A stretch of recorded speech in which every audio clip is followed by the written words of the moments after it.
What what up, sports fans all over the world? It's your boy, MacDaGiantsFan, here with my guy, Adam Costas, the horse, the other horseman, Zion Zenith should be joining us shortly. But this is the Premium Takes Podcast. Let's go.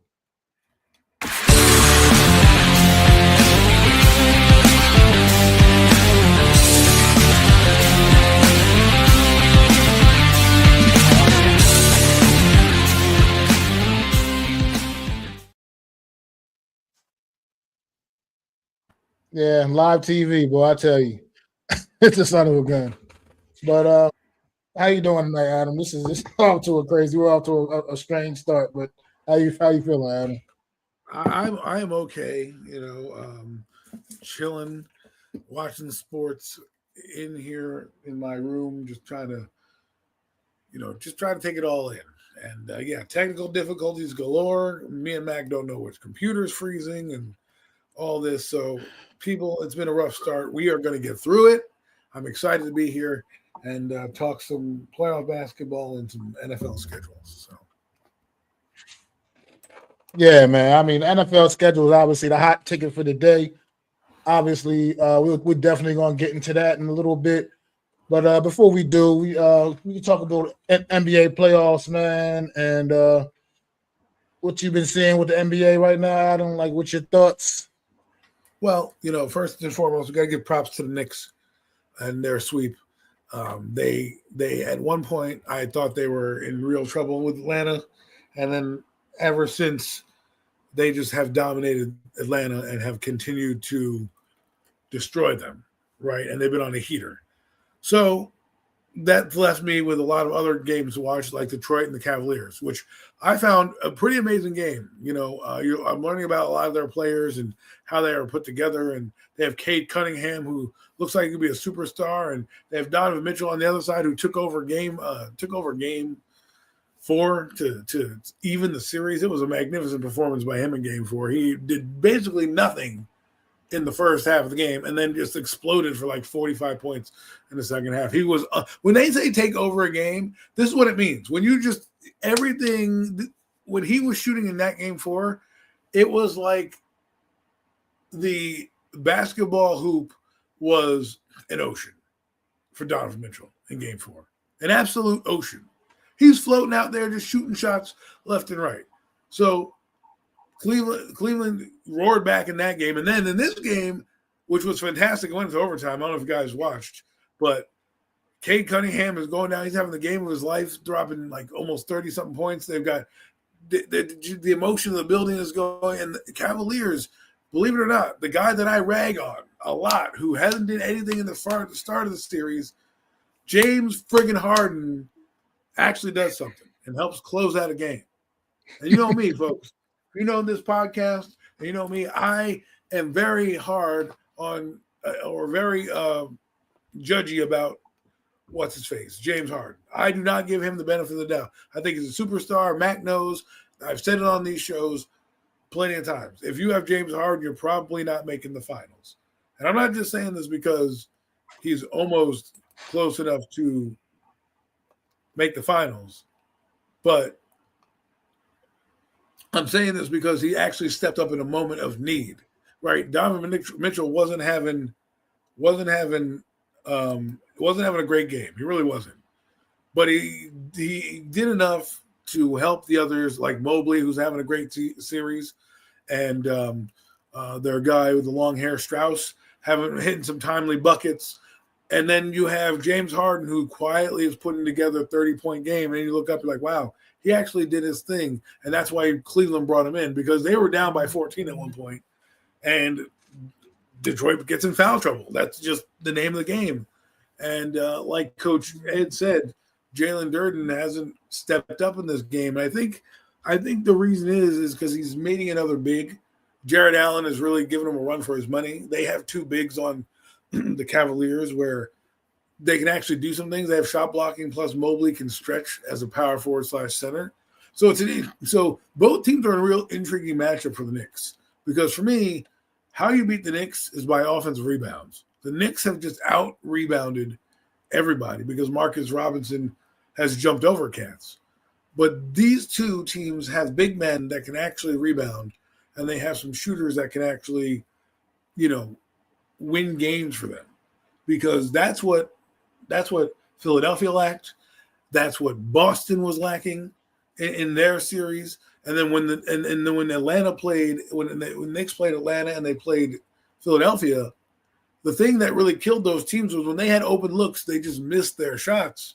And maybe it was the Knicks defense getting in their head, but the Knicks, sometimes let you have those open buckets. And if you don't knock those open buckets down or get rebounds, that's where you get in trouble. And I think that's where the Cavaliers can give teams trouble. And you see what they're doing to Detroit. Cade Cunningham kind of faded in the overtime. I'm surprised. He took one horrible shot. I remember I think he was trying to get the foul, but he literally jumps up and then does a 45-degree shot like over Mobley. And you're like, I understand what he was trying to do. Just body him. If you're going to get a guy off the ground, don't lean back. Lean in. Get the foul drawn. At the worst case scenario, it's a foul, or maybe the ball caroms and you can rebound it and your team has a chance. But when you throw it up a prayer like that over the outstretched hands of Mobley, it really doesn't do anything. And I felt the Pistons kind of got shell-shocked because they had the lead and the energy in the building and their shots were dropping, and Cavaliers just did not stop. They could have stopped, but they kept building a lead. They went on some mini runs. They did exactly what a lot of other teams, again, I bring up the Knicks, couldn't do when these Knicks were on these big runs. Atlanta did it once against the Knicks. They did that huge run where that shit was, they were down like 20 points or something, and the Knicks came back. The Atlanta came back, right? Not many teams have done that. This Cavalier team, who hadn't won a road game up until last night, was running up and down. They basically were almost run out the building, and the Pistons couldn't close it out. And now we have to see what kind of fortitude the Pistons have, because the season's on the line. Literally, there's no tomorrow. This is an elimination game. Are you the number one seed? Are you legitimately going to take that back to your home court, or are you going to go out like a bunch of scrubs in the? Well, let's put a pin in that. Let's put a pin in that real quick. What's going on? What's going on, Mitch? Good to see you, man. Coach Ed, Alex, Daniel, Barry. Appreciate y'all popping in. But talking about Detroit right here with this situation, once again, finding themselves in a very similar situation, except this time it's against a slightly better basketball team in Cleveland. But the Pistons were in this same situation, similar situation in round one, down 3-1 to the Orlando Magic in the first round, and they battled all the way back to win that series. And here they are sitting in the same position once again here with Cleveland, similar position, this time down 3-2 with their backs against the wall. What do you think? What do you think they need to do to be able to try to pull this one off the same way they were able to get it done in round one?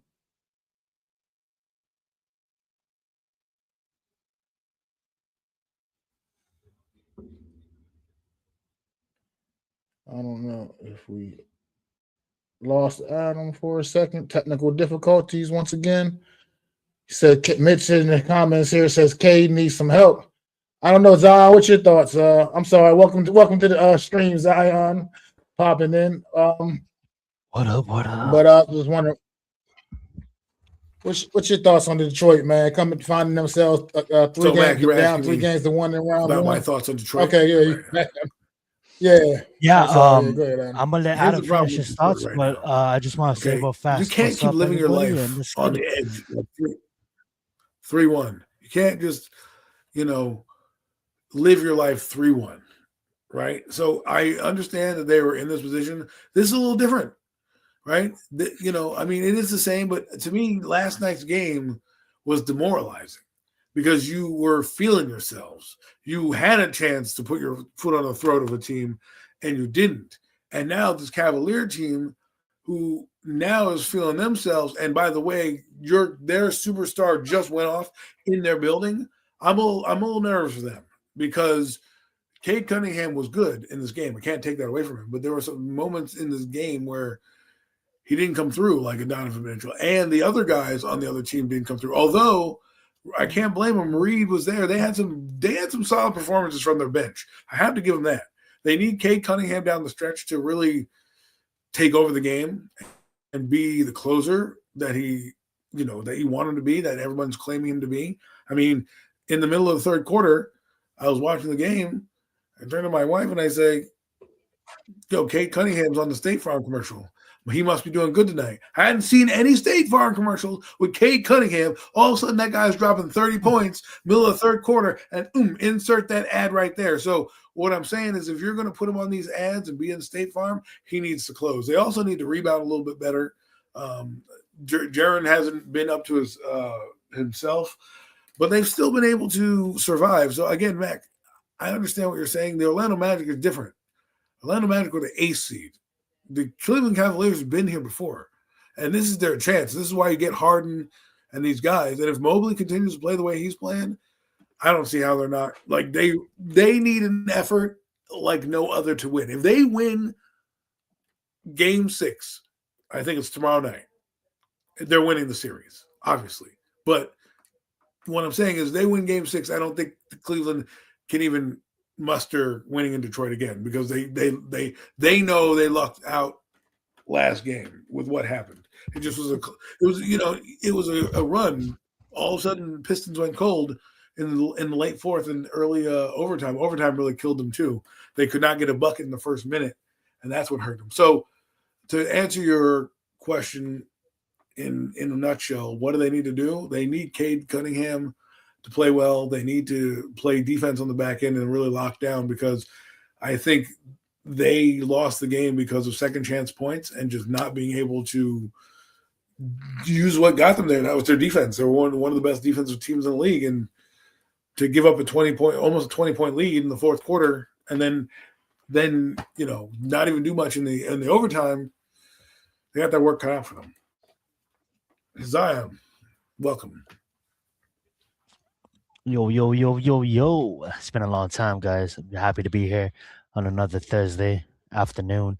What's up, chat? I see you, Alex. I see you, Daniel. I see you, Coach. I see you, Mitch. Talking some NBA playoffs, I see.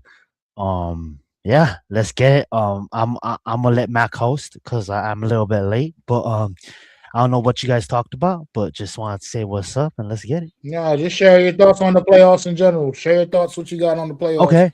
What Okay. you've seen throughout the postseason. Yeah, obviously the best team on planet Earth did not make it in, but that's fine. I do love what Victor had been doing with the Spurs. I mean, like, he's my MVP. I get it that that Shea Alexander is probably gonna win it back to back. I love what OKC is doing. And those are my teams in the Western Conference. I can't wait to see those teams compete. And go at it.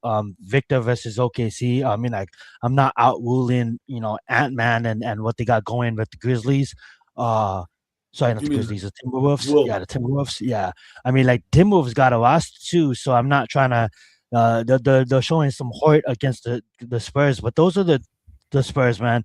That's the team I've been following since the Heat got eliminated and never even made it past the tournament. How sad. But that being said, though, the Eastern teams, man, the Knicks, man, like what they've been doing. I'm not gonna say it's surprising. I knew they were capable of winning games, but the way they've been winning it is surprising, right? In the fashion that they've been winning it. So I truly kind of believe that, like, really, it's their spot to lose, So they should be the way they've been playing. They should be representing the East coming out. It's gonna see who we're gonna face next. I know they're just waiting on the winner of this game. And I just think, as far as the series you guys was just talking about, with Detroit, I just think that they don't have enough firepower right now to, like Adam was saying, just looking at Cleveland's roster, right? And just they're built to last, and they've been in this spot many times. I think Cade is one of the best players on the planet, but they do need some more pieces. I'm not discounting who they have on roster. I know what's his face. What is his name? Hold on, I'm gonna get it. I know Jay Duran. I know they got Duran. I know they got Harris is an old man at this point. Like Tobias is having a good series. I'm not gonna take anything from him, but I mean, like Cade can't do it by himself. Okay. Guess what? You get past Cleveland, and who's gonna be there waiting for you? You know what I'm saying? And I just think that it's gonna come down to physical basketball, and the Cavaliers, man. It's gonna be hard to beat. It's gonna be hard for Detroit to beat the Cavaliers. You was gonna say something, Adam? Yeah, you bring up a good point about the superstar aspect. He doesn't have a Robin right now. Donovan Mitchell does with Harden, who actually stepped up. You brought up a point about taking over a game. I thought he took over for 3.5 quarters. It was in the 5. He couldn't finish. I thought he really kind of didn't got to him if it just was forcing it. I thought, Donovan Mitchell did what he needed to do on the court, and then his Robin came in and helped him because of how well Donovan Mitchell played the night before. You knew they weren't going to let him go off for another 40 piece like they did in the second half. So to make those adjustments, and then the Harden thing happening where he comes in and drops 30 points, that's where I think you see the difference. The Cavaliers, it's that 1-2 punch, and even they do. And even if the one thing I like too is, even if Harden's pretty much gonna get his, you know what I'm saying? But say Harden is removed, right? Mobley and Allen is gonna play better picking up his minutes. You know what I'm saying? Right. Mobley and Allen, they're gonna Cavs a hard team to stop, and especially coming off the bench with Tyson and Max Struz. You know what I'm saying? They got some shooters. I just think the Knicks is probably gonna be the team that comes out of the East, because they're playing really good basketball right now. And I don't want to outrule anybody else, but the only thing is, I think the champion's coming from the West. I think it's going to be the Spurs, and I think even though the Spurs are not built they don't have they don't really have they don't really have the big superstar outside of Victor. But I just think that I get it. I just think against OKC, Castle's gonna show up, Vessel's gonna show up, the role players are gonna show up, and I mean, you're looking at, you have a fucking alien on the fucking roster. I mean, you mean Ron Harper Jr.?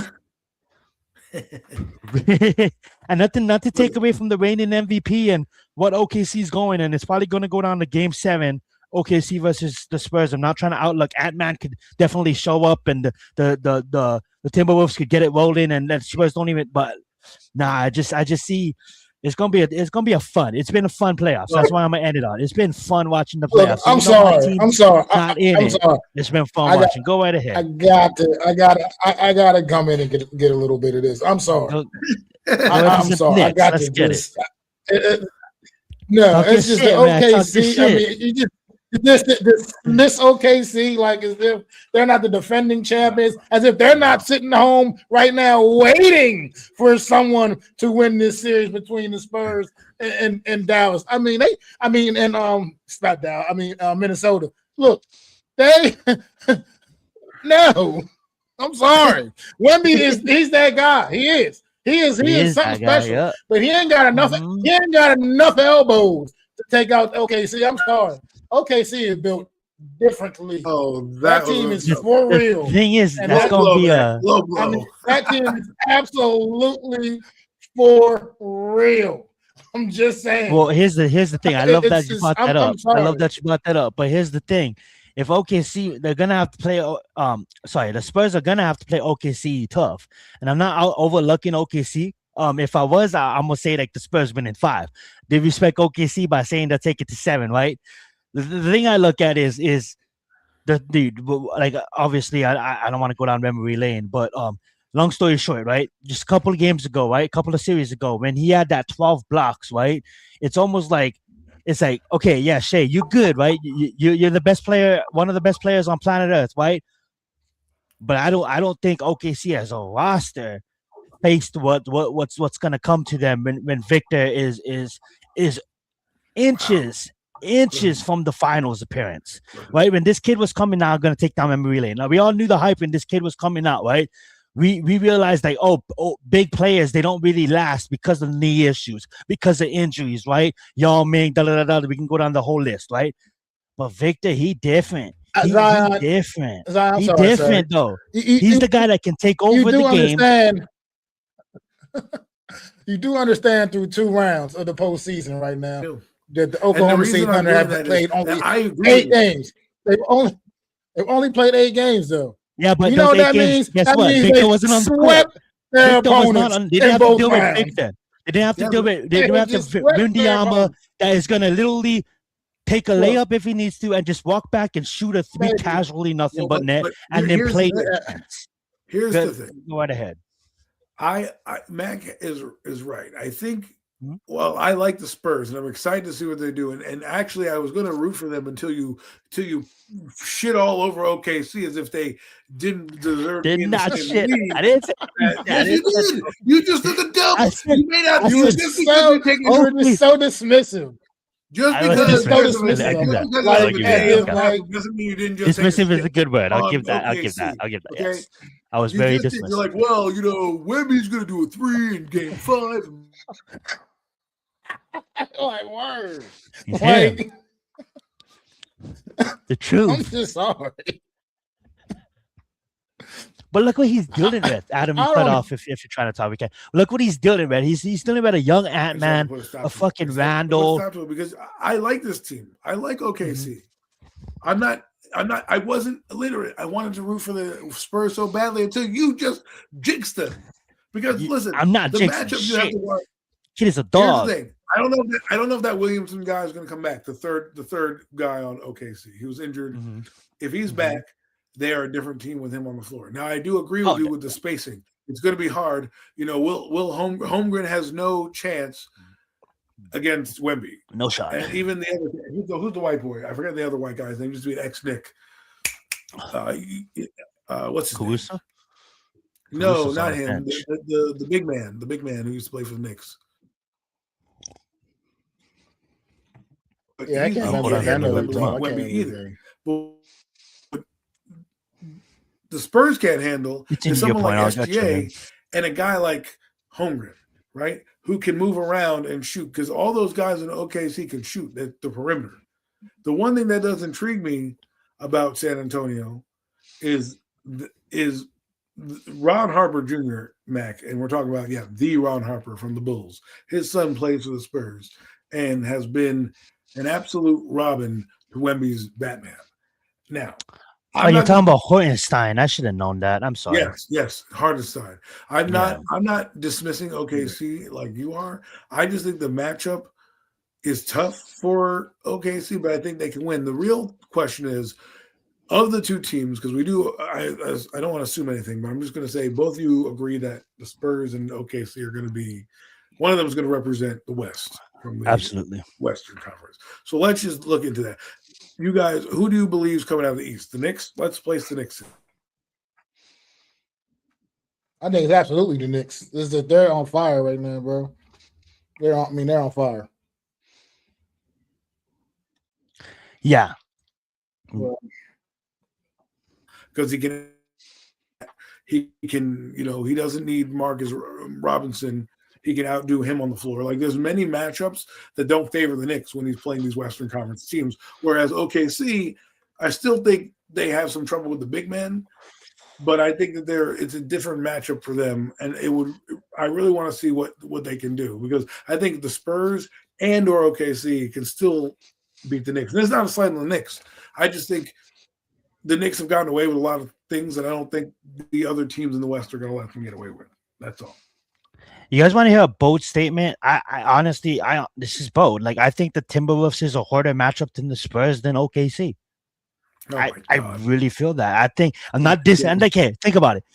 This is a Spurs team that literally. No. Think about it. Think about it. Like, if the Spurs won 49 games, you guys can boast me. I am drinking. I am actually drinking, but I'm not drunk. I just opened it. So here's the thing. This is clear thinking. Clear thinking with a little bit of medication. Okay. The Spurs won 62 games this year. OKC won 64. So this point, it's not like overthinking it. I just think that the Timberwolves has a way better roster than OKC, but OKC plays better basketball. So when you talk about fundamentals, when you break it down, I honestly think that this is a good test for the Spurs right before they play OKC. I honestly wouldn't have dreamed it up any bigger. You go and you have to battle a fucking loaded. It is a different matchup. It is a different matchup. Do you think Ant-Man and SGA are on the same level? No, definitely not. Definitely not. I think SGA is a level above Ant for sure. But I'm thinking roster for roster wise, I'll take the Timberwolves roster over OKC's roster. And that's just me being honest. But OKC's coach, the way they play basketball, they have it figured out. They're the champions for a reason. Not trying to dismiss them, not trying to overlook them. But I'm just saying there's some young players on the Spurs, such as Castle. You know, like if Castle gets hot and he can get you like 20 to 25 points a game. And like he can free up space for Victor to just do his thing. And guess what? When Victor's off the court, they play so much faster. So it's almost like you got to prepare for two different levels of San Antonio. You have to prepare for when Victor's just out there fucking dominating.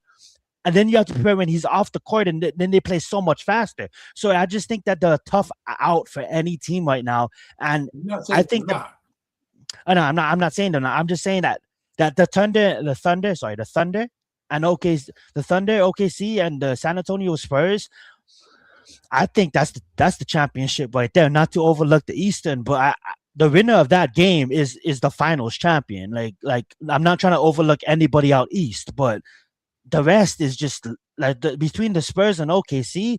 Like whoever wins that matchup is probably going to win the finals, and that's just my thinking. But I just think Mac I just think you need to give a little credence to what OKC's doing. I think if you're saying they're evenly matched, then I think Game 7 we should be looking forward to because, that's what we want to see. We want to see a slug. I want to see a slugfest. Yes. I'm hoping you're right so I can see good basketball. This is what you pay for the playoffs to watch. These stars do their things, right? Especially young guys who are now taking the league over, who want to be now the faces of the league, right? Gone are the, LeBron Jameses of the world, and here come the SGAs and the Ant-Mans, right? And the Wembys. And I just think it's good. You named it. I mean, like, not to take over, but like, look at the teams that's left, right? We have 4 young superstars because I'm going to add Kate Cunningham to that mix. That's that you just mentioned 4 young superstars, Adam, and like, you're absolutely right. I just wanted to add Kate to that mix because the remaining teams, look at the young stars that's carrying these teams on their back. And Davante Mitchell is young himself. You know what I'm saying? Go right ahead, Adam. Sorry. My point is that I look at matchups. And I think the only team in the East that matches up well against the West teams is the Cavaliers in terms of how their bigs play. Because I'm watching a lot of their bigs, and I think that's where the games are being won. Karl Anthony Towns is a great game. The Knicks are going to win, right? Robinson is out rebounding people. They're going to win. Brunson, has great games, but I figured out I know how you can stop him, but it's hard to find these type of players. You need to put a lengthy player on him, right? The Pistons did that, and then they moved him around because they didn't have enough bigs to, rotate in and out. So what the one big that they were using, they actually had, Brunson and a Tizzy, that Barton guy on Philadelphia. They had to move him around to play bigs, and they put Paul George on Brunson, Brunson ate him alive because Paul George didn't have the foot speed to catch up with him. However, both the teams in the Western Conference do, and I do believe that the OKC has a lot of things that can give the Knicks trouble and a team like that. Whereas Cavaliers, with Donovan Mitchell and the spacing, they can play a different game where I feel they match up more well with the Western Conference because a lot of the Western Conference big men can shoot, right? And that's the difference between a lot of these teams. Not saying Karl Anthony Towns can't, but I take Wemby over Karl Anthony Towns any day. No offense to Karl Anthony Towns. He's having a great series. He's a great player, right? I would take what Holmgren's doing on that team. I don't think Holmgren does it without being on OKC. But he fits that offense so perfectly that they can run Hartenstein out there and still have SGA, and they can get the rebounding that goes down. And we've talked enough about the NBA. Those are my final thoughts on who it is. I agree with Zion one of the teams. I don't want this to sound disrespectful, even is sounding disrespectful. I hate when people say that. It doesn't sound disrespectful. Well, one of the teams got to lose, and unfortunately, I'm picking the Eastern Conference. While they could be represented, I don't think they're going to win the trophy at the end of it. I think it's going to be a Western Conference team holding that trophy. Yeah, before I throw it back to you too, Mac, I want to add in this. Like, as far as OKC goes, one thing I do like about that team, after I just dismissed them, is I can't compliment them. What I am gonna say is every single player contributes, no matter who's playing for the night. Right? We've seen this game in the regular season, and we've seen the rotations throughout this playoffs. It doesn't matter who's on the floor; you're gonna contribute, and that team is so well coached, and that is, it could be the Boston, right? Everybody thought it was going to be Boston, and then Tatum got hurt, and then Boston's dynasty fell. If they go in there and they and they beat the Spurs, and then they go in there and they beat whoever's representing out of the East, I mean, like we're looking at a young phenom in Shea Gillis and just the team, the surrounding roster. And this is a small market team that built their roster not through free agency, built it through the draft, built it the right way, right? We have a lot of teams in the NBA struggling right now and can't even make it out, right? Especially with these new lottery rules that's going to be in effect next year. And just to name someone, a team, because my friend is it's one of his favorite teams, and they're just in fucking hell right now, is the Sacramento Kings. Like, I don't even know when the Sacramento Kings is going to be good again, right? But when you look at OKC and what OKC built right after they had James Harden, Westbrook, and KD on the same team, right? And then after they split and they was just struggling for years, or for at least a decade plus, they were struggling after they let all those other players go prosper and lay points and drop Hall of Fame type of careers in other cities, right? They was able to rebuild through the draft, and then now look at OKC now, a championship that Harden, KD, and Westbrook, even though they were young, couldn't bring them, but they have another phenom, Canadian born, and through the draft, I like to see NBA teams get built the right way, and for a small market team, they really are fucking shining. That's kind of cliche, but shout out to OKC. Back over to you, Mac. What's going on, man? I want to say what up to AK, man, in the chat, man. Appreciate you popping through, bro. Okay. But let's get to it, man. Let's get right to the NBA. I mean, the NFL schedule released today, man. And let's talk about it, man. New York Giants' full schedule is now available. No more rumors. It is the real thing. The New York Giants starting off with a bang. 2 weeks back-to-back in the prime time, man. Sunday Night Football Week 1, hosting the Dallas Cowboys at MetLife, and then turning around and going out to LA Week 2 and playing the Los Angeles Rams on Monday Night Football, man. Adam, what's your thoughts on the New York Giants schedule as you look through it right now? We're back. What I mean by that, folks, is the New York Giants are now having some clout. The NFL wants everyone to see the Giants and Cowboys, okay? This is not going to be like 2023 where we got shellacked, okay? And we had that booty-ass team. This is going to be a different game, a tone-setting game for the New York Giants. Right? I don't care about the Cowboys. I'm strictly focused on the New York Giants. Fuck that other team. Because you know what? For all the hype that they were, 3 games better than us. They act like they fucking won the Super Bowl, these fan bases. They were nothing. You were 12th in the draft. Kiss my damn ass. Okay? What are you, 7 spots below me? Yeah, below me. That's what I have to say about that. Okay? We are coming for it, and the New York Giant fan base needs to be excited about it because it means we're finally getting some respect where respect is due. And it's going to be a good test out the gate. The second game against the fucking Rams, I want to see that game too because that team is arguably the representative in the Super Bowl. Everybody's crowning them as, beating the Seahawks and being the representative. So that will be a good test on Monday night. And to be put on back-to-back games, some people say there's a rumor out there that it's because of some holidays that fall on certain days, but I don't believe that. I believe it's the NFL understanding that we have must-see TV with Jackson Dart, John Harbaugh, and the Giants are the next big thing. What's your thoughts on the schedule, Zion? Dude, yeah, I absolutely love the schedule. I was trying to pull it up, but my computer is giving me some problems. So I have it up right now, but I was trying to share it for you guys. But I'm just gonna say right out the gates, I know I got announced earlier in the week. We got the Cowboys right out the gates. Absolutely love it. Sunday Night Football. It shows that the NFL believes in us. Oh, not that they believe in us, but it shows that the Giants are back. Like Adam said, I'm gonna try my hardest to make it out to that Monday night game. Usually when the Giants come out, like I try to go see them, and I think this is a team worthy of seeing. Young Jackson Doyle, especially with the head coach and the players we have on roster. And then I'm not gonna say easy, but I'm gonna say winnable, right? We got some winnable games coming up at the Titans, Cardinals, Commanders, always divisions, always gonna be rough.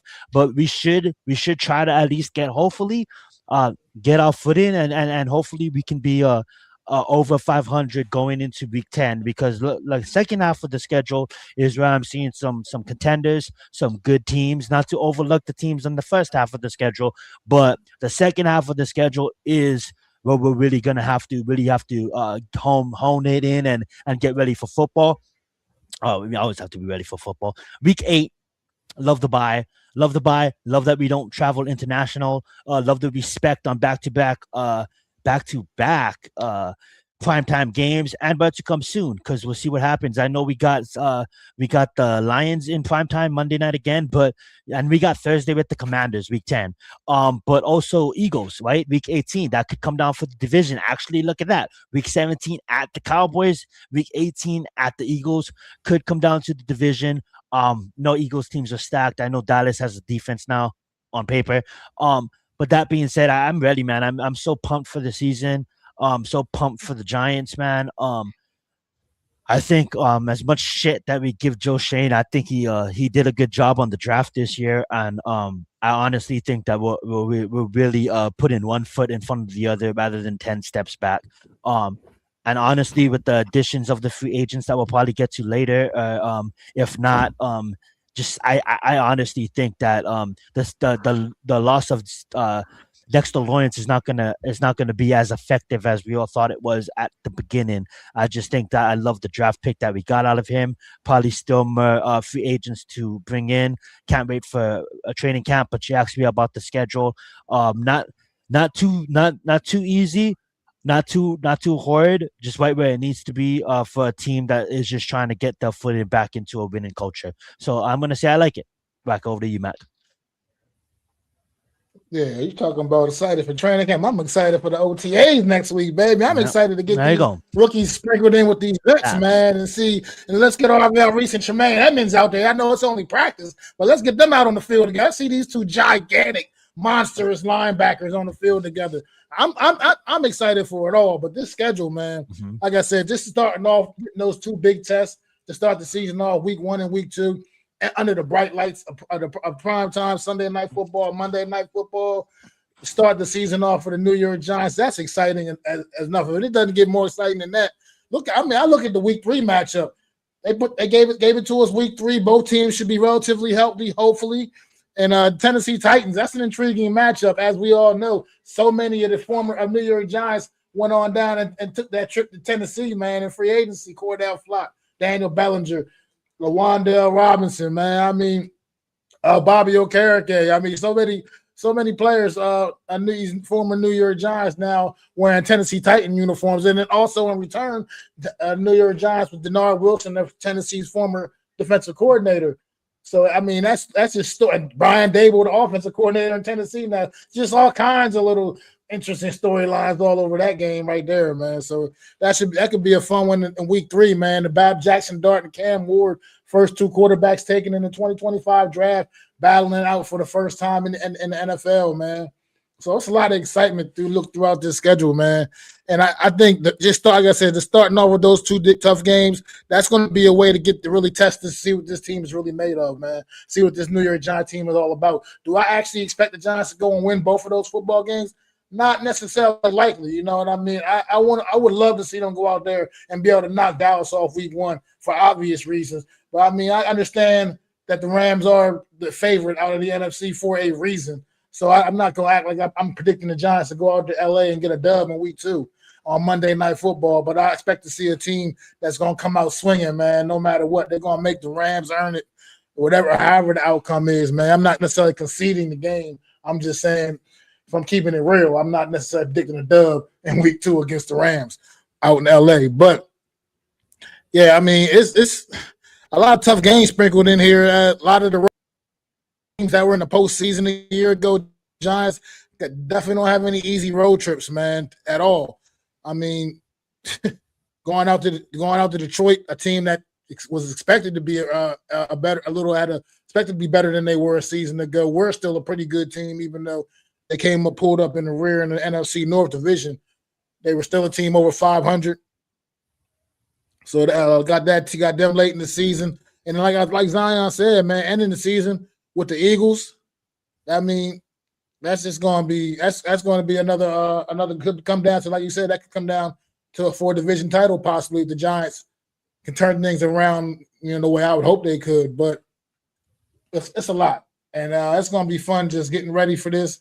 And now that we can see the games and see the order they playing in, we know what to expect, man. I'm excited for this schedule and excited for this team, man. I don't know if you guys have any other games on the schedule that you like that stand out that to y'all on the schedule, games that you guys are excited for. Houston Texans. We don't normally get to see them all the time, and so I'd like to see how we match up against that defense. And then the main stretch of big time games, because right now we can easily win, the Tennessee Titan game, the Arizona game. If we can beat the Cowboys, we could go 3-1 in the first 4 games, right? And then of course you got New Orleans in there. But I'm really looking forward to Houston because I think they're a dark horse. If their quarterback can put it together, they could easily be a Super Bowl team. So I'd like to see them. And then I want to see what the Detroit Lions do. That's a game later on in the year. I want to see how they fare as well, because what will that mean for them? Will they be in the playoff hunt? Will they not be? Will they just be same old Lions? So, we got some good matchups. I can't wait to see Jackson Dart out there. I haven't been this excited for a season in a long time, and it starts on Primetime. And last thing I'll say about the Giants schedule, and I guess or we'll move on to something else, is that the Cowboy game doesn't have to be a win for me to be like, all right, let's walk away. Will I be pissed if we lose? Obviously. What I'm saying is if they come out and they show me something and somehow the Cowboys get the ball like 50 seconds ago and Aubrey kicks a kick from like 80 yards away to win, okay, that's going to suck, but at least, I can live with that. But at the end of the day, I really want to just see them come out and at the end of the season, give me 8 to solid 9 wins this year. Don't worry about playoffs. Just have fun, be loose, be fast, really start to build this team. Because offensively, and I think this is where we got to go, and Malik Neighbors does concern me. So that's something we got to look into.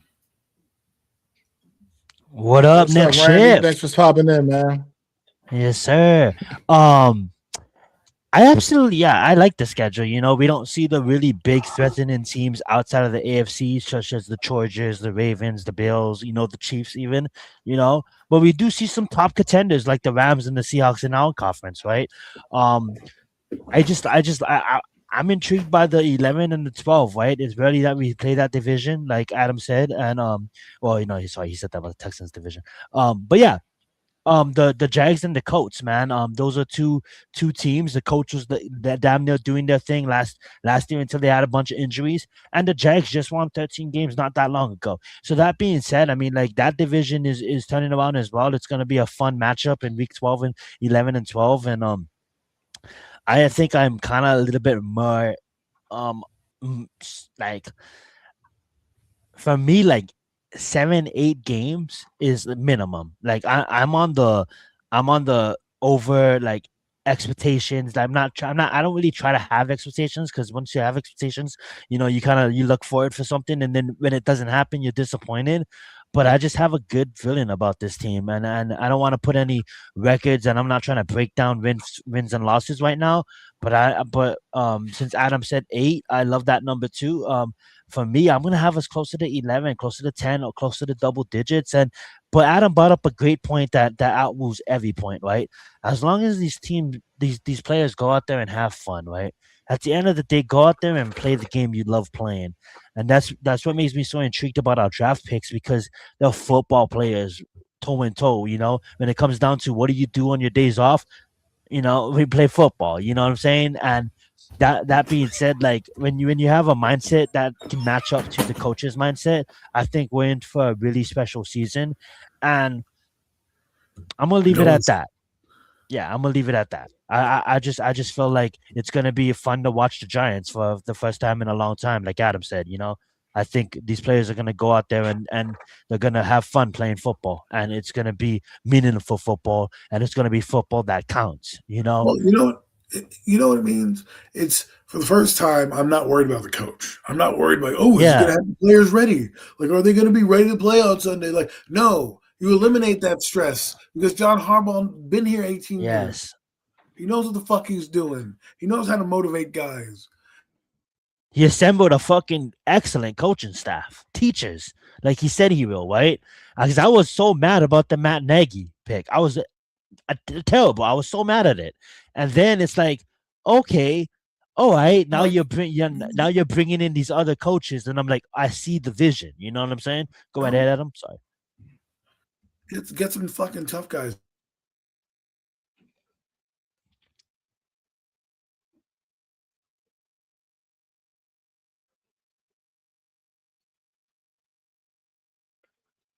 More lollipop. Some difficulty with the camps.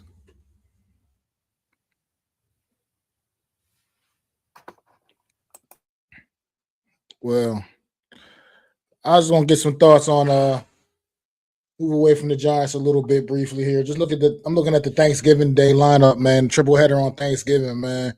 What's your thoughts on that? The Chicago Bears at the Detroit Lions in the early game on Thanksgiving, the Philadelphia Eagles at the Dallas Cowboys at dinner time, and then the Buffalo Bills and the Kansas City Chiefs in the prime time on Thanksgiving, man. What's your thoughts on that Thanksgiving Day lineup, man? How come everybody plays a division rival for the Chiefs? That's what I want to know. Like you have the Cowboys. Eagles. Nah, dude, but I get it, Adam. But that Josh and Mahomes, it's like that Brady versus Manning. You know what I'm saying? I understand why they do it. They do it across the league. Then do it across the board. Do Cowboys and what other quarterback you think is good? On Thanksgiving, I want to see exotic teams, right? I don't always want to see. I don't mind seeing the Cowboys and the Lions. Right? You're the only person on planet Earth, Adam, that has a problem with this Thanksgiving slate because this Thanksgiving slate is fire. But continue. No, don't get me wrong. I think it's a good Thanksgiving slate. I'm curious to know why the fuck does the Kansas City Chiefs not have to play like the Chargers or something like that? Like, Justin Herbert's not worthy of being on prime time. Exactly. Why not put Mendoza on Thanksgiving? I'm just saying. I see your thought process. You got Sean Payton and the smug ass in that division. You can't put Denver versus Kansas City. No, you have to go with the universal Josh Allen. No, that's cheap. You're cheapening it. I want to see those teams. It's a safe pick, Like you should have did Detroit versus Houston. That shit would have been awesome. Okay?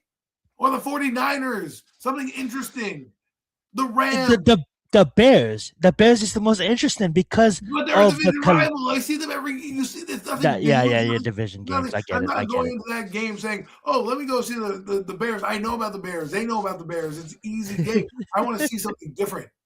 That's why I'm watching Thanksgiving for. I want to see Detroit and whoever, and I want to see Dallas and whoever. But give a chance to showcase some of these guys who've never played on Thanksgiving to a chance. Like I can see the Eagles, Giants all the time, Eagles, Cowboys. Don't get me wrong. It's going to be fun to see those rivalries because they had some of those rivalries back in the day, but we're not in the 1990s anymore. We've got other superstars across the league that should be out there, and I would love to see win a turducken. Or a turkey leg or whatever. And I'm not trying to complain about the slate because the Cowboys and Eagles is a great game. No, I'm not complaining at all. But all I'm saying is you could have had Bo Nix against Patrick Mahomes and that Denver defense on Thanksgiving night, you decided to go with the easy route and go with Buffalo Mahomes. It seems a pretty cheap. Oh, because they have the Broncos. Don't they have the Broncos opening up against the Chiefs week 1? Okay, so what's the problem? I believe so. Yeah. You have the Eagles playing the Cowboys a couple of times a year. What are we talking about here? I would have loved to see Mendoza on Thanksgiving, right? Mendoza versus the GOAT. I mean, nobody really wants to watch the Raiders, but I like where your head's at. You know yeah, what I mean? is that that was your head? You pause. You got me thinking like that. You know, like When I'm thinking like, why is that? Why, I was thinking like, why is Adam so bad? It's such a fire slate. And then you broke it down to me, and I'm like, oh, that makes sense. I see your point. Look, I'm not saying it's not fire. Yeah, Chiefs Broncos is the first Monday night game this year. It's Chiefs and Broncos. Yeah, but Chiefs Broncos had a great game last year. This is the AFC. Like that's what all I'm saying is it just is interesting that the NFL went with two interdivision rivals, and then we'll just keep this matchup because the NFL likes it, as opposed to like don't get me wrong, I like Detroit and Chicago, but when I think of Chicago, I think of Chicago and Green Bay. I think Detroit, maybe the Vikings, two dome teams. Yeah, Thanksgiving, that makes more sense than fucking Chicago, right? I understand Caleb Williams, I get that, but Detroit, come on. Just saying, for me, I think it's more and I agree with you what you're saying, but I think it's more of Ben Johnson. You know, it's like the whole thing. They're still trying to, like how the NFL is built on stories, right, Adam? Great game in the playoffs. Exactly. They're still trying to. It's like Hollywood, right? Recycling old ideas. They're still trying to bring in that drama. Oh, Ben Johnson left Detroit. That kind of, that Detroit always plays on Thanksgiving. Yeah, exactly. Well, that's the Thanksgiving lineup. How about run down the Christmas triple header? We got a Christmas triple header as well this year. It's on Netflix. On Netflix? I don't know what station it's on, probably. But, I don't know, man. I don't. At 1 o'clock platforms. I can't even follow the basketball with all the different time and ESPN. Please don't make it just. I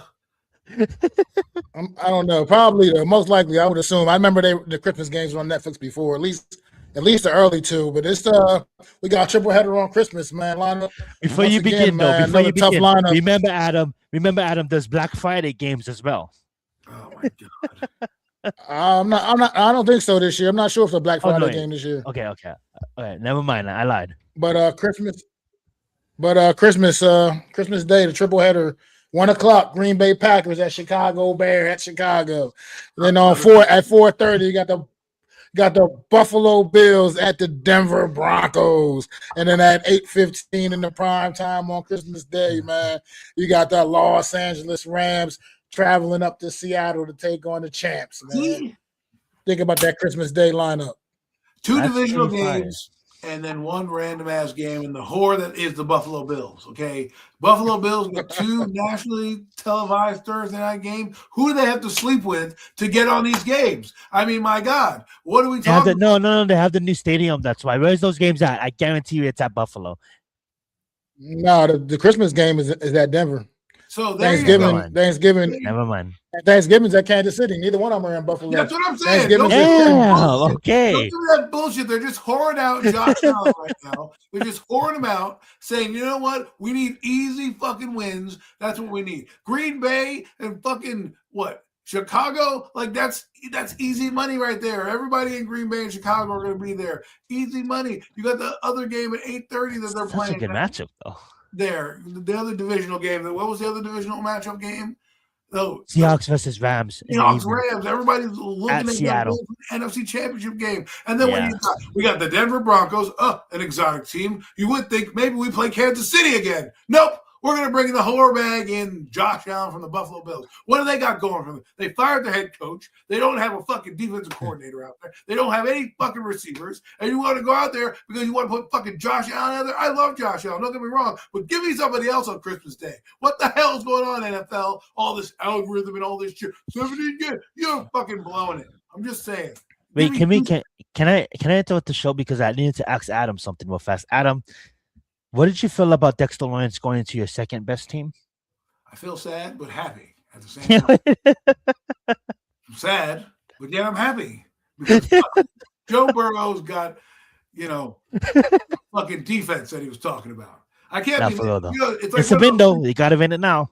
It's Yo, like wait, why not fucking put the Bengals on Christmas against Denver? exactly. That's what I'm talking about. We got the fuck. Never mind. I'm gonna stop. The whore bag that is fucking Josh Allen right now. But my point is this: the thing about the Bengals is it's like betting on both colors of the roulette table. All right. Doesn't matter if I bet on red or black. I'm winning because he's one of my favorite teams. Right. So that's what I have to say for your comment about Dexter Lawrence. But other than that, that's NFL, come on, man. Come on.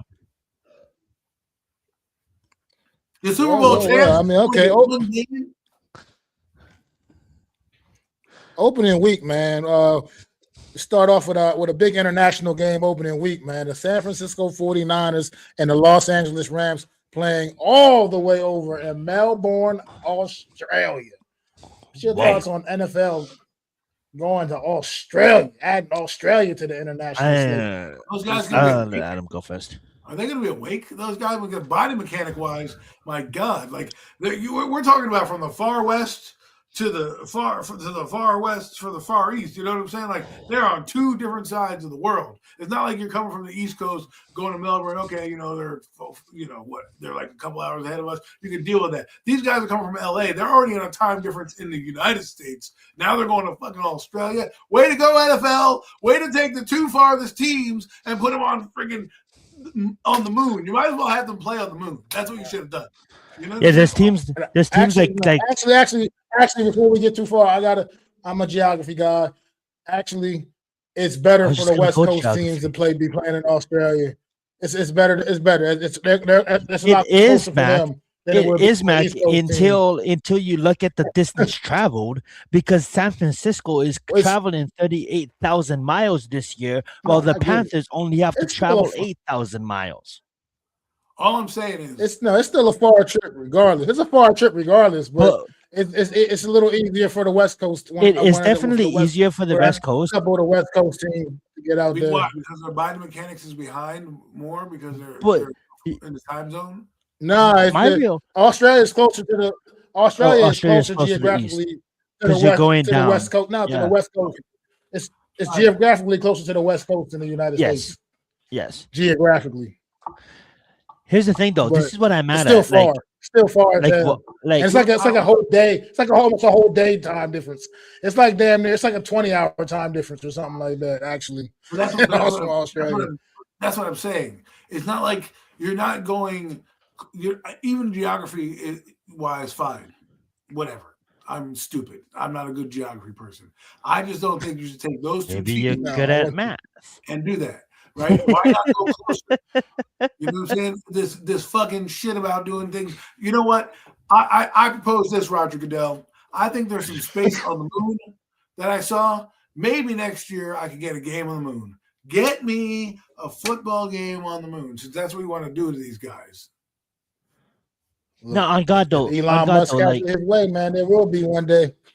On God though, like I'm gonna share an image after, but before I share that image, I just want to say this: like, I love the planet, love the globe, love international, love the countries, love the people, But fuck this NFL global bullshit, bro. Like, we have states that don't even have NFL teams, quote unquote Oregon, that has a great fucking football, tradition. Nebraska, Hawaii, like how the fuck we're trying to get take the game international when there's still America that doesn't even have fucking football games. I get it, it's a money grab. I get what they're doing it for, but at the end of the fucking day, this is our fucking sport. This is American fucking sport. The rest of the world, they can have soccer and they can have fucking cricket. Can we leave the NFL at fucking home, please? Let me say something. You know what's funny? I thought about this. Every league has a Canadian team in it, besides the NFL. And yet the NFL could easily probably acquire the Toronto Argonauts to come down and play. I'm just saying, think about that. The Argonauts and the Stampeders or something like that, like they don't play. They have a huge league, and you don't think the NFL, you want to go internationally at least. That's what I'm saying. Like, open it up to Mexico, Canada, and before you go fucking up to fucking Melbourne, Australia. Like, what? Well, I'm not saying you're wrong. I'm just this Toronto thing is bothering me because I say the Toronto Maple Leafs, I see the Toronto Blue Jays, I see the Toronto Raptors, right? And then I look at like the NFL, I'm like, wait, they want to get a team in Wembley or in England or some team over in international. Why don't they just go north and say, hey, yo, Argonauts, man, you want to join the NFL? Hey, you too. Vancouver, whatever they are, the Vancouver, or Calgary Stampeders. Open it up international to Canada. Right. And they can open change it up their to game a little Nebraska bit. and have a Portland team. You know what I'm saying? Like, there's states out there. I don't think the NFL's idea international is Canada. That's what I think that's why you see what they're doing and how they're expanding the league. You know what I mean? And going to all like adding different places. Like this year, you're playing another game over in Barcelona. I think they did play one last year there. Maybe you got a couple of games in Germany again. You got a game in Paris this year. A game in Paris, France this year. I mean, international schedule is deeper than it's ever been. And the NFL, I think they really just want to get eyes on the sport outside of the United States. And I don't think it's a fucking money grab. Is their idea of that. I mean, well, they want because here's the thing: the NFL, as popular as it is over here in the United States, you got to think about it realistically compared to other sports like around the world. In basketball, no comparison. Soccer, obviously, no comparison. You know what I mean? Even and in baseball as well. But the NFL is just they're trying to be more international. Yeah, but it's ours. They're not looking at it like that. It's our sport. What if Europe looked at soccer like that's ours? Everything is for money. I mean, everything is for money. It's our sport. It's not necessarily. Europeans do think that way, though. They don't really respect the American soccer. But my point that you're making is, I agree with you that I do agree with you. Build the team. But my point is, with those other sports, they draft players from countries, right? The NBA, how many Yugoslavian players and Russian players and whatever players get drafted? Look at the best players in the league. In the NHL, Canadian? Same thing, right? Baseball, but that's the point. That's what the NFL is doing, though. That's they're reaching out to get more of that interest in the sport from because it's athletes over there. Like, okay, look at the Eagles draft this year. The Eagles drafted a kid that's never even played organized football, some African guy from the international pathway program. No, Matt, we get it. They're trying to put the sport on notice. We don't like it. I'm going to get to where I'm getting at, right? Is every league has a minor league or an off system or there's ways to play. Like you can play basketball in China. It's pretty big over there. You can play basketball in Europe. It's pretty big over there. There's no NFL. Hong Kong Pandas. There's no NFL team over there that's manufacturing players over there, right? The reason why the NFL is where it is because the colleges, which are now professional sports, by the way, are aggregating all your things, and you're building these entities. Now, if you're seeing the decrease in American population doing football because of CTE, then I understand why you're going internationally, because you want to dip into the pool of talent that's out there in terms of overall worldly talent. But if you're trying to tell me you're trying to build the game, there's no way I want to see a team go to Melbourne, Australia every Sunday to play a game, or every other Sunday to play a game. Well, no. And to follow up that point, I agree, because I get your point, Mac. I really understand your point. But here's the thing: there's 350 million fucking people in this country, and 125 million watch the Super Bowl, and 75 was because of Bad Bunny. So why don't you capture all of America before you try to send our sports overseas and try to whore yourself out for the rest of the world? I just don't get the international games because they're not going there like a soccer stadium to watch Pele, right? I understand it's a money grab, but unless you're trying to build a team out there, for me, there's no point to keep going to France. Like, we're not playing the France national team out there. You know what I mean? At least with soccer, you can have like, for example, we've never seen a Toronto Argonaut versus a regular American team, and we talk about which football league. Just haven't played an SEC or a Big Ten team. Which football league is better? You're a professional. Why not have exhibition games against them, right? That would be fun. Out teams. I want to see, if you're going to be international, get me international following. I know the flag football is now going to the Olympics. That's one thing to grow the sport. But there's no football league that just turned. I mean, unless you go to Hawaii, where there's like a factory down there, where they just represent. Thank you, Adam. There is a factory. Hawaii is very big on the football. That's one part of their whole thing out there. They like to do that. What I'm saying is there's no other league. Who am I building against?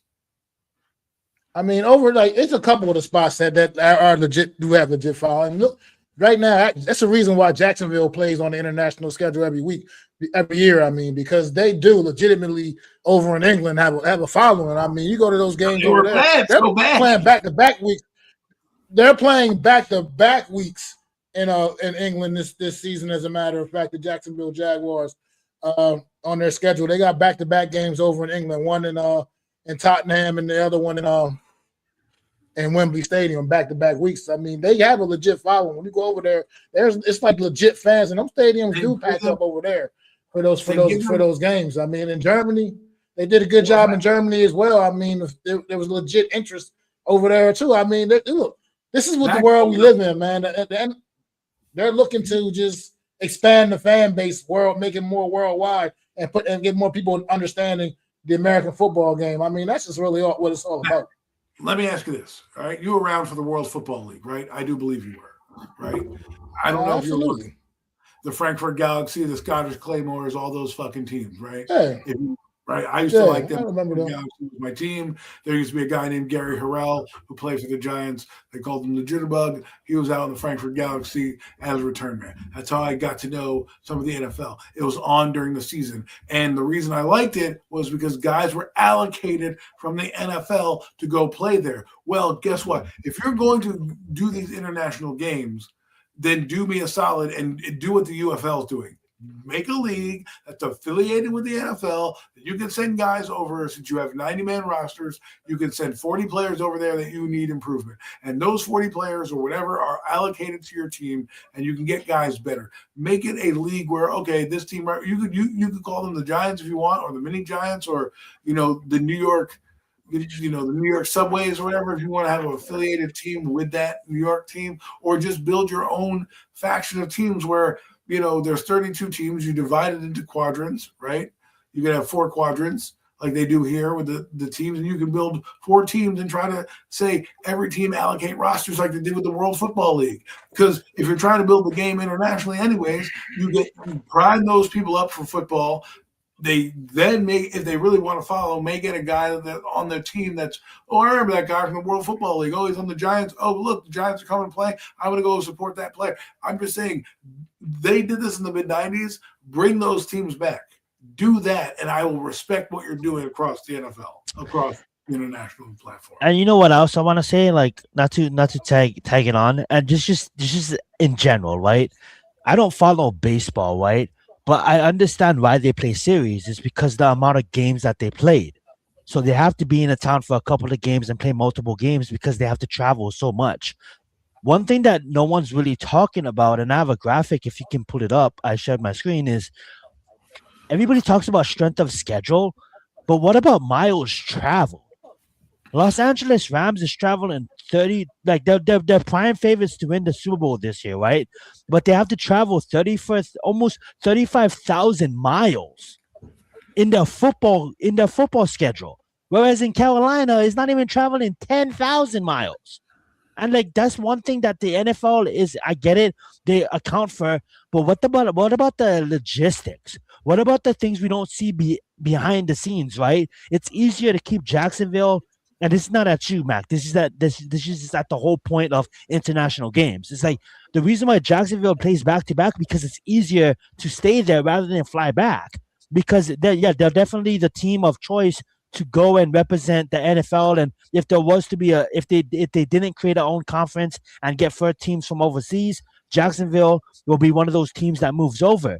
But like that's what nobody's accounting for too. It's the miles and the distance. And like I'm just gonna zoom in a bit and like I just if I could click on my screen and actually zoom in. But long story short, I don't even know where I went. But the distance traveled is, I'm not even on Facebook like that, so let me exit out. The distance traveled is something that like a lot of us is like not even considering, because when you looked at the distance traveled, it's crazy. Why is San Francisco traveling over almost 40,000 miles? I'm gonna share my screen again. San Francisco is traveling. Well, that's because they have the Australia. That's because they have the Australia. No, it's a reason why the Rams and the 49ers are up there at number 1 and 2 in their graphic. They have the Australia game. Yeah, I yeah, think that's just what it is. Here's they have what- the Australia game, but still, like, look at the teams. Like, so what if Chicago, right? What if Chicago finishes with 15 wins and the Rams finishes with fucking 9 wins, right? It's like when do we hold this accountable? I'm not trying to open up a whole box of worms, but you get what I'm saying. It's almost as if like let's really look at this. It is a Miles competitive travel. advantage if you want to put it out there. Yes, it is a disadvantage to trial more miles, more mileage, more accommodations, things like that could throw you off. It is he has a point to it. Yeah, like I'm not trying to open up a whole box of But worms, but you what get the I'm point. trying, what I'm That's trying another to, thing with distance, and I don't like these international games. That's basically my what I'm point. trying to Go bring right back ahead, is Adam. I don't mind you going to the UK. You want to bring a team in the UK? Jacksonville's going to the UK because they sucked. So they were trying to get that team another fan base to come after them until they started winning with Cohen. And they still fucking don't really have a fan base. My point is, if you're going to be international, baseball's international. They had the kid, who's the kid from the Dodgers? Otani. He's from Japan. He came up in the Japan League. There's a league that's down there that is a professional league that they can go down, and it would be a showcase for them to go down there and do that, right?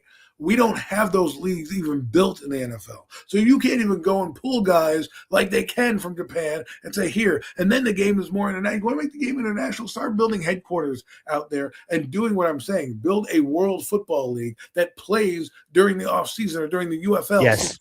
The Yes, like NFL Europe, like NFL Europe that they did back in the day. Right. Right. Exactly. Like NFL Europe, like they did in the day. NFL Europe was played from like fucking Memorial Day to like training camp because the guys had to get back for training camp, right? You could end mid-July, right? Have these teams out there and start to build the game because they're already building it. They have OC Manure out there. He's like part of the NFL like international program. Why don't you get international teams? And then you can do an exhibition like you do with the Hall of Fame game and have a game out there internationally and see how it would look. We're being forced to take American teams and force them over there. Now, you're not even talking about the consumer. All right. The consumer over there can't watch games, right? It's unfortunate. Well, then what about me? Now I have to get up at fucking the butt crack of dawn to go watch a game in Melbourne, Australia, or whatever. Like it's just weird that they're going to have these games all over the place. And you're right, it's all a money grab. But if you're going to be useful for it and at least blow sunshine up my ass, build a headquarters and build teams out there.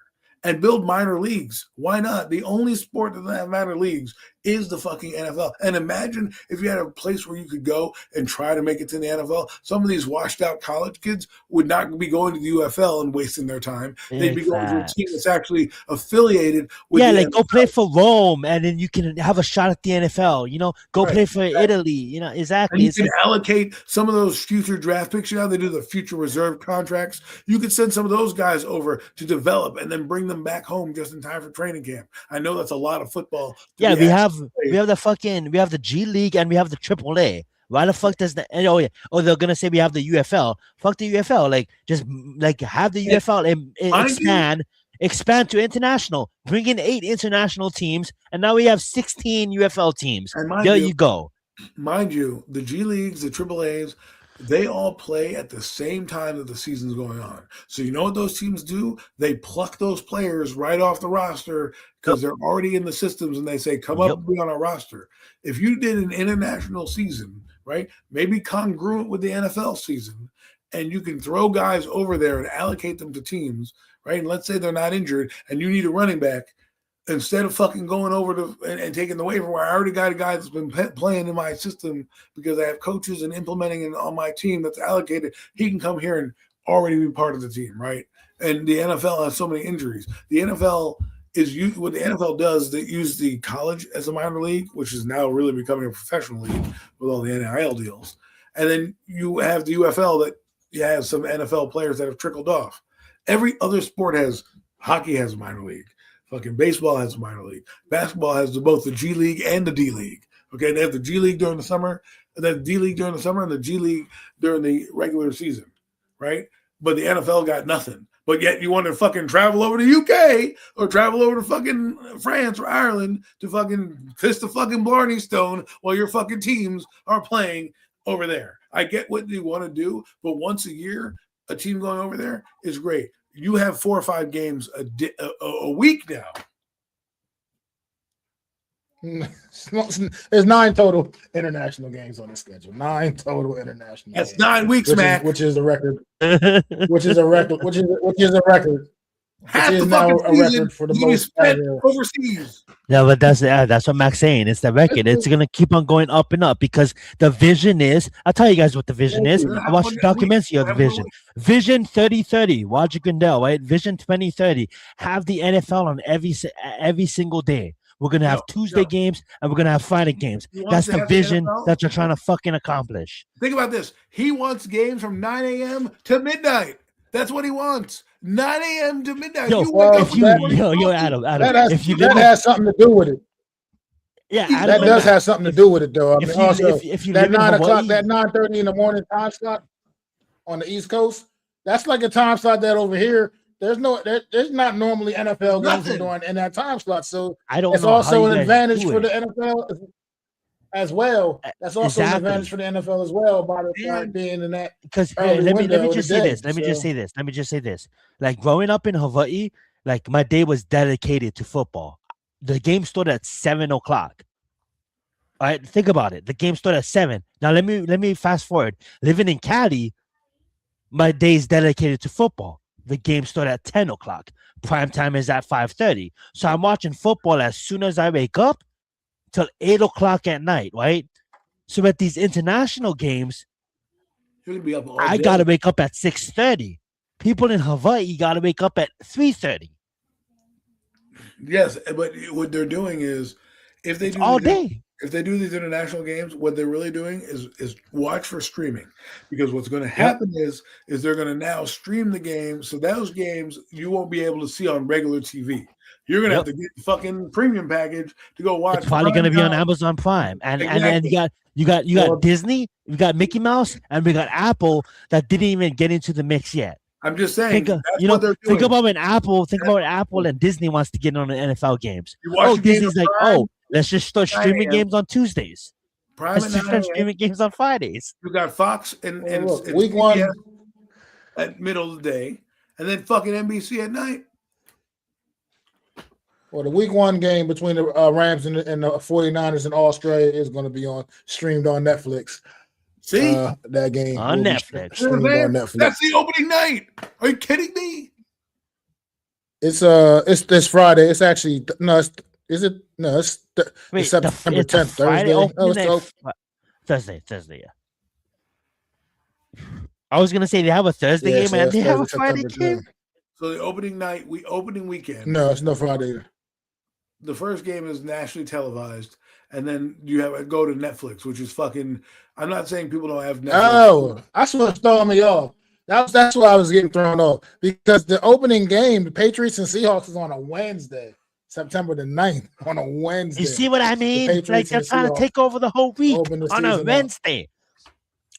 NFL kicks off on a Wednesday. 9:30 a.m., buddy. 9:30 a.m. You're going to have your morning coffee on your commute. That's what I do. I was wondering, like, why is it the defending champions represented on the kickoff, and then they're playing on a Wednesday? That's why.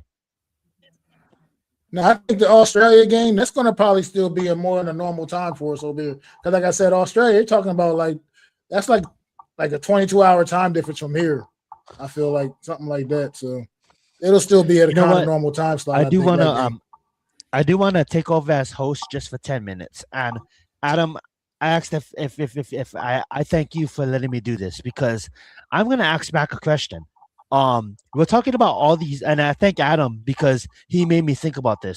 We're talking about the NFL trying to go international. Now I know I have my show with Raphael, and we talk about the MMA, and that's going to premiere tomorrow. So self plug. Sorry about that. But that being said, though, speaking of international, the UFC is very international.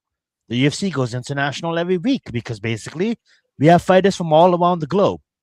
Exactly. Mac, can I just get a premium take on what you thought about Sean Strickland and what he did against Chimaev this past weekend at UFC 328? Because I kind of feel like we've been abandoning the UFC for a long time on the show. It's probably because of me. That segment then. But I just want to get your opinions for the premium takes crowd. Like, what you thought about Sean Strickland's performance, and what your thoughts about 328 in general. Not to change the subject, we'll swing it right back over to football, and then probably end the show here shortly after. But what's your thoughts on Sean Strickland, Mac? I do want to get your opinion on this. I thought that was a hell of a fight. I mean, the main event, it definitely delivered. I was shocked, honestly. I just was shocked because Chimaev has been just so dominant as a champion, and I mean, Strickland's a tough son of a bitch, and that's what he went out there and he displayed. Man, that fight was everything. Five rounds of excellence, man. Only thing, I mean, it wasn't the fight of the night. It still didn't come up. It still wasn't my fight of the night, however, but it was still it was an excellent matchup, man. And I props to Sean Strickland, man, because I was surprised.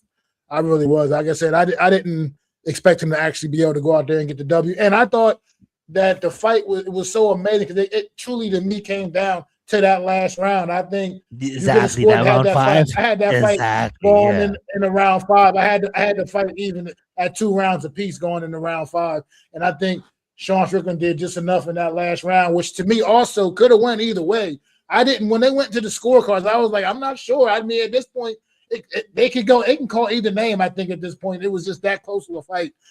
But Strickland, man, definitely, I can't hate on Strickland getting the W there. You know, it was a great fight, man. Both fighters. What's crazy? He pulled out his shoulder 2 days of the fight.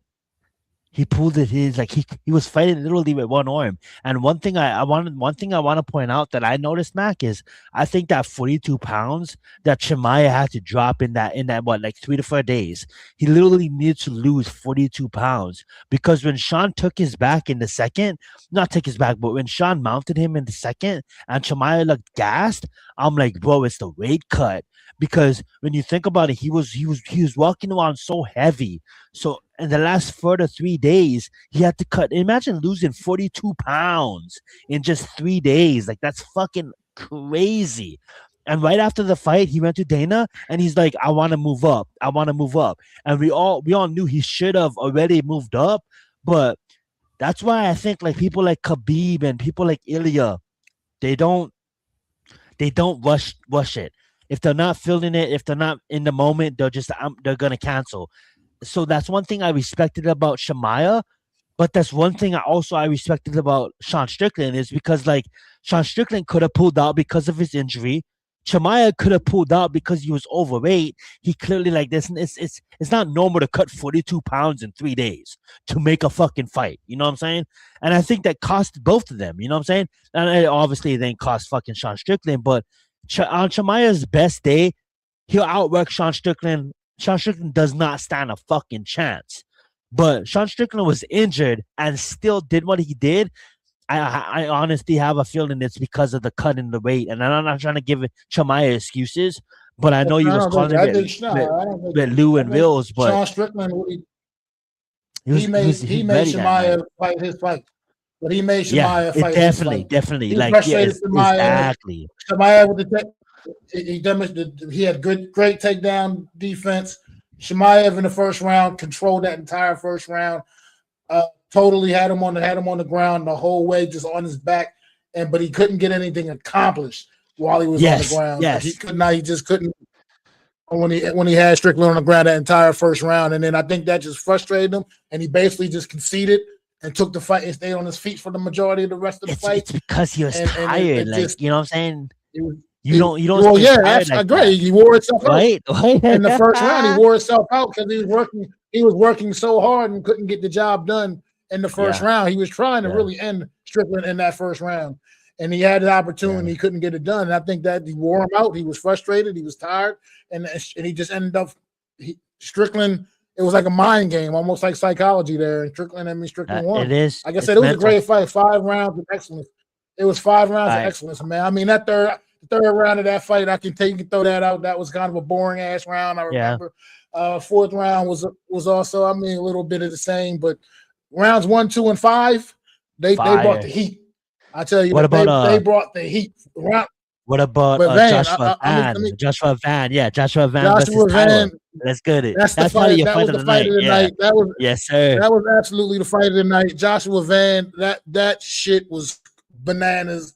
The way I thought and went when the fight started, the first round, I thought for sure Tyler was going to just end up eventually just overwhelming Joshua Van. It Van. just appeared that Yes, way. But I did too. Yes. but Van.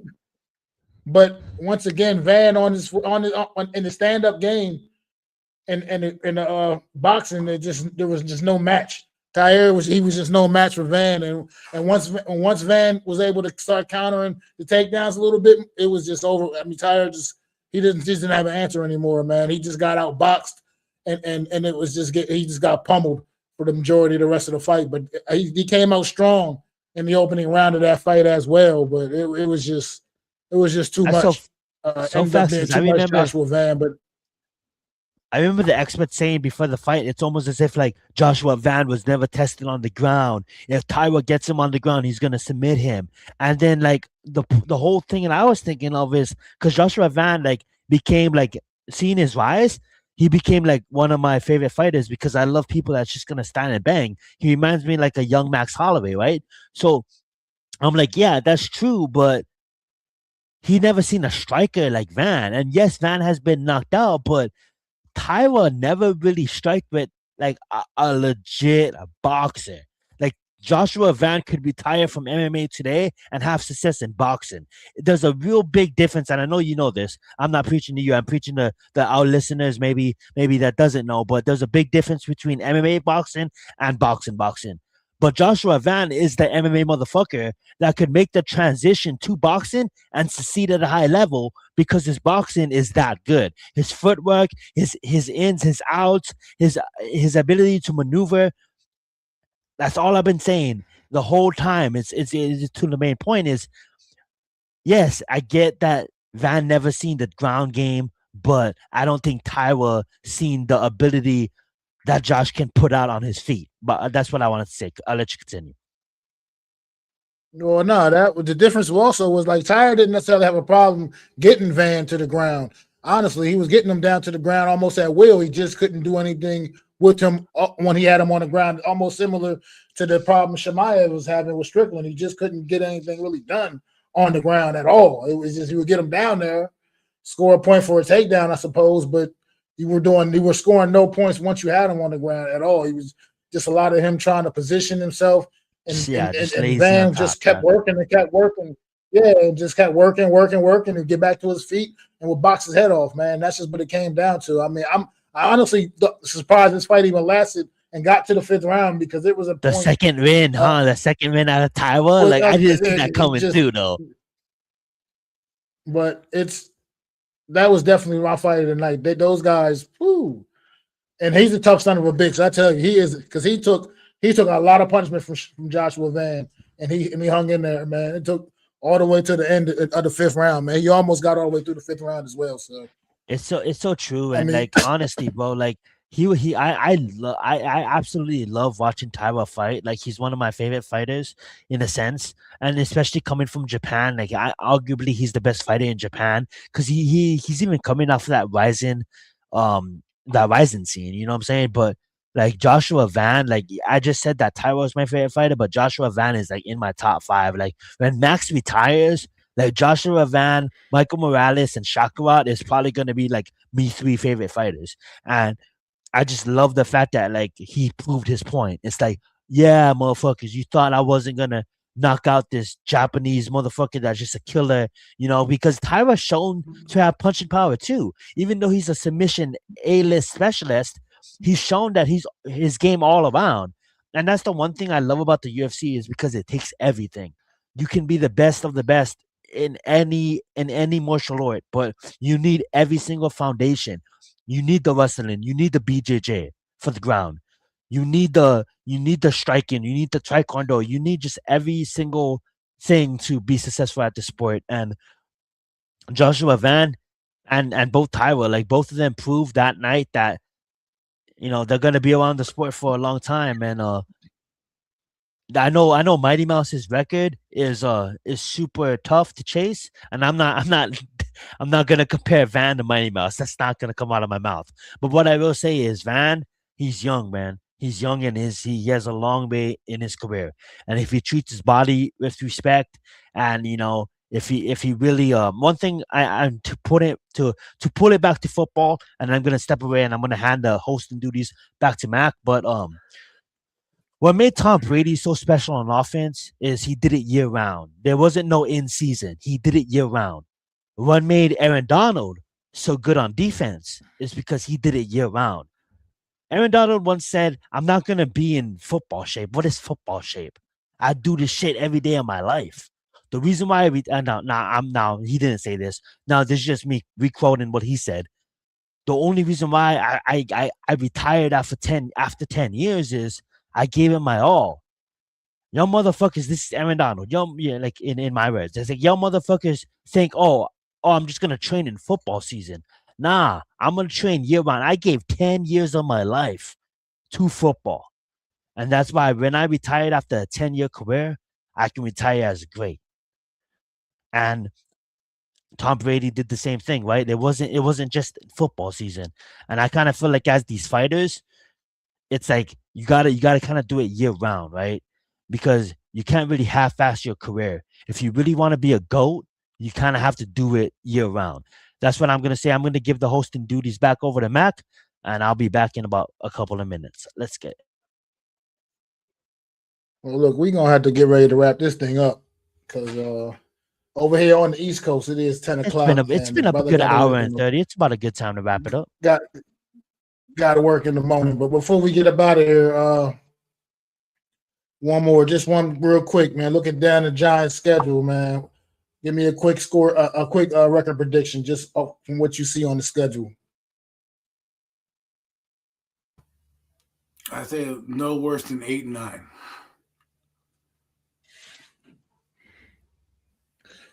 8-9, 8-9. At the worst. You got a record prediction, Zion?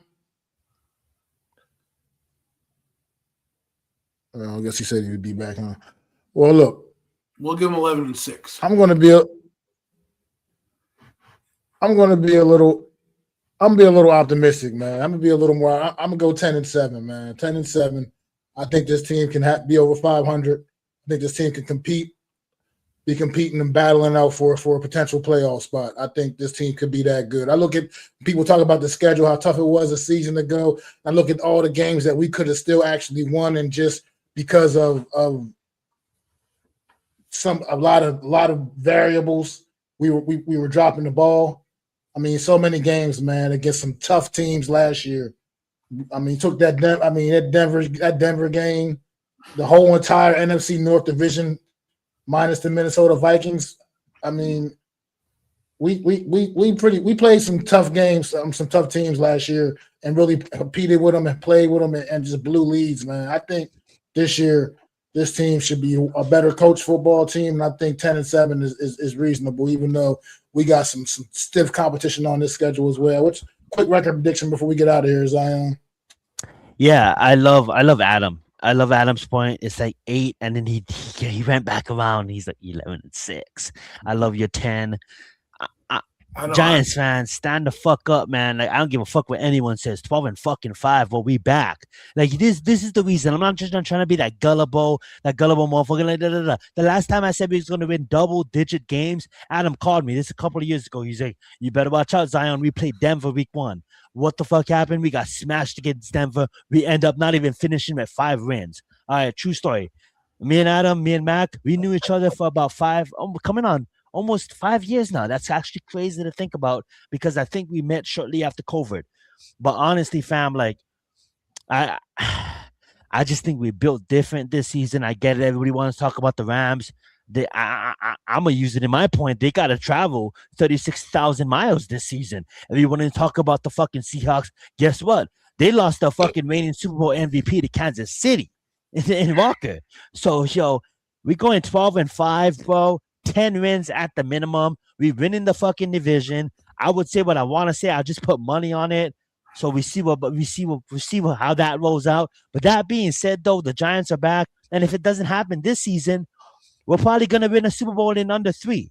So it's gonna happen eventually because I grew up a Giants fans that literally is power one, defense heavy, and if you look at the fucking team, Tremaine Edmonds, Orville Reese, like my boy Max said earlier, your boys don't know what's coming. For years, we couldn't stop the middle. For years, opponents tight end, the opposition tight ends cleared up the middle. Like, the middle's not open no more. You can't run the ball on us no more. Giants fans get excited, 12-5, nothing less. And if it were less, it's still going to be double digits. So we're in the playoffs, get excited. I'll maybe start buying shit again because we have dogs. We need to get more Samoans on the roster because Margot is a dog. CC, I'm just gonna say, CC, better watch out. Orville Reese, like, you bring up the name Orville Reese. How the fuck did we get him? How the fuck did Orville Reese land for us? It's the Jets being the Jets. That's what it is. It's the Jets being the Jets. David Bailey's not a bad player.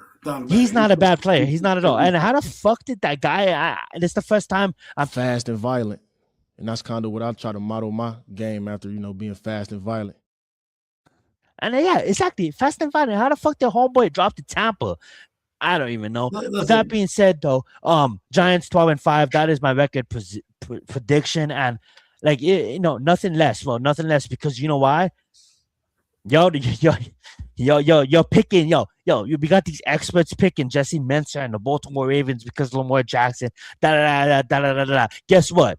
Go look back at the film. Go look back at the tape. And go see what this rookie and Jackson did. His rookie season. That's 5 games that we should have won that we didn't win because we had a fucking, not to diss our defense coordinator at the time, but we have a defense coordinator that I'm hoping that could actually play press and push motherfuckers and I'll make a whole video on Hood by itself. That being said, though, still of the draft, you know what? I'm going to say it right now. Shout out to fucking Joe Shane. You actually are doing your fucking job. Claps on him. That being said, though, I'm going to pass the mic back to you guys. Giants 12-5, bro. Nothing less. I'm not drunk. I'm not tipsy.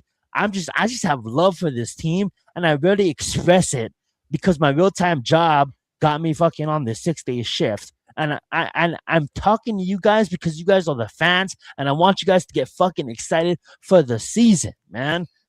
Like, no fly zone. Run the ball on us. See what happens. Back to you guys. All I would say before Matt goes is Orville Reese I haven't been intrigued by a player in a long time. Orville Reese gets me like wanting to watch football. Just let me watch that guy. So good. And so good. You can have it back, man. I just want to say that about Orville Reese. Fast and violent. And that's kind of what I try to model my game after, being fast and violent. I love hearing him say that. I just do. They're gonna get that clip a lot with me because I just love him saying fast and violent. I love that mentality of that young man, and I can't wait to get him on the field. Number 52. I can't wait to get the number 52 jersey, man. I might have to really invest in one, man. You know what, Matt? I'm sorry. He's gonna be here for a long time. The fact that you said that is like, I bought a Bradbury jersey before. I'm gonna say his name. Oh, Barkley jersey before. But you know what? You know what the difference is with these draft picks? They really eat shit and fucking do everything football. And it's like if these are early rookie that you truly believe in, these are the players that I am gonna buy, right? I am gonna get an Orville Reese jersey. I am gonna get a CC jersey. I might even get a Hood jersey. I'm not saying me. I'm just saying me as a Giants fan, right? Because for years and years, I just gave him a compliment, but I'm about to roast him. We have to deal with this popsicle in Joe Shane, like this little douchebag, right? But now it kind of felt like, you know what? You and Don got a pretty good relationship. And Harbaugh being the head dog in the room, like, hey, like, you can, boom. And I kind of feel like it's actually finally connecting, right? and I'm gonna give up. I don't want to talk after this. I'll let you guys end the show. But I will want to say this: when Colton Hood was like, "Yeah, I like the pit bull," yeah, because John Harbaugh's like, "I want pit bulls." Like our cornerback room, everybody's sleeping on Newsome though. Newsome is him, dude. Like, don't let that Jacksonville fucking season fool you. Go look what he did for the Cleveland Browns, bro. Newsome is him. And then when coaches are like, Harbaugh's are like, "Oh yeah, we have a lot of dogs in this room," and Colton Hoods is like, "Yeah." Yeah, Pitbull, yeah, that's cute. Yeah, I like Pitbull, but I'm a mother of King Corso. I'm like, tell him, like, you motherfuckers don't know. Like, yo, go play with your little Caleb Downs. Go play with your little Sonny Styles. Like, I love you, Sonny Styles. I love you, Caleb Downs, but y'all motherfuckers the ops. Like, nah. You guys the ops, dog. Like, let's go. Like, you know what I'm saying? That's what I'm about. But I'll let you end the show. Like, I don't wanna go. And yeah, everybody, want to thank y'all for tuning into another edition of the Premium Takes Podcast. I am Mac the Giants fan with my guys, the horseman, Adam Costas, Zion Zenith. Make sure y'all go like, subscribe to all our channels. Keep supporting the movement. Tune into another edition of Premium Takes Podcast next week. And we'll be back at y'all next Thursday night.